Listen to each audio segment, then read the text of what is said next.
ஒரு முறை மதுரைக்கு எம்ஜிஆர் சுற்றுப்பயணம் சென்றிருந்த நேரத்தில் ஒரு நாள் நிகழ்ச்சிகளை முடித்துக்கொண்டு இரவு 9 மணிக்கு மேல் உதவியாளர்களிடம் மீனாட்சி அம்மன் கோவிலுக்கு போக வேண்டும் என்பது போல் இருக்கிறது.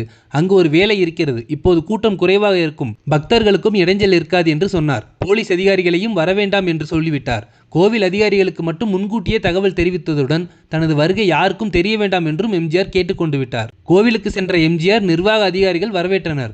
தனக்கு எந்தவித விசேஷ மரியாதையும் வேண்டாம் என்று மறுத்துவிட்டார். தரிசனம் முடிந்து பிரசாதம் கொண்டு வந்த அர்ச்சகருக்கு பணம் கொடுத்துவிட்டு கோயிலை சுற்றி பார்த்தார். நிர்வாகம் குறித்து அதிகாரிகளுடன் ஆலோசித்தார். கோவில் யானையை தட்டிக்கொண்டு அதன் பராமரிப்பு அளிக்கப்படும் உணவு வகைகள் குறித்து எம்ஜிஆர் கேட்டறிந்தார். கோவில் அலுவலகத்துக்கு சென்று அர்ச்சகரிடம் திருப்பாவை திருவெம்பாவை சொல்லிக் கொடுக்கும் பெண்மணியை தன்னை வந்து பார்க்க சொல்லும்படி எம்ஜிஆர் கூறினார். கோவிலுக்கு சொந்தமான இடத்தில் அருகிலேயே அந்த பெண்மணிக்கு வீடு ஒதுக்கப்பட்டிருந்தது.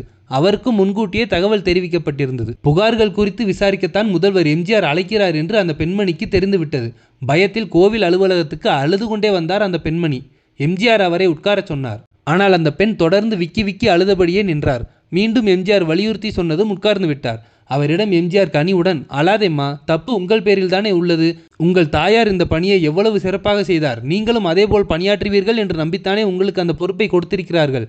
தெய்வீகமான விஷயங்களை 4 பேருக்கு சொல்லிக் கொடுக்கும் பணியில் இருக்கும் நீங்கள் அதை பொறுப்போடும் அர்ப்பணிப்போடும் செய்ய வேண்டாமா என்றார். அந்த பெண் அழுதவாறே, இனிமேல் ஒழுங்காக பணியாற்றுகிறேன் ஐயா, பணியில் கவனமாக இருப்பேன், என்னை நீங்கள் நம்பலாம் என்றார்.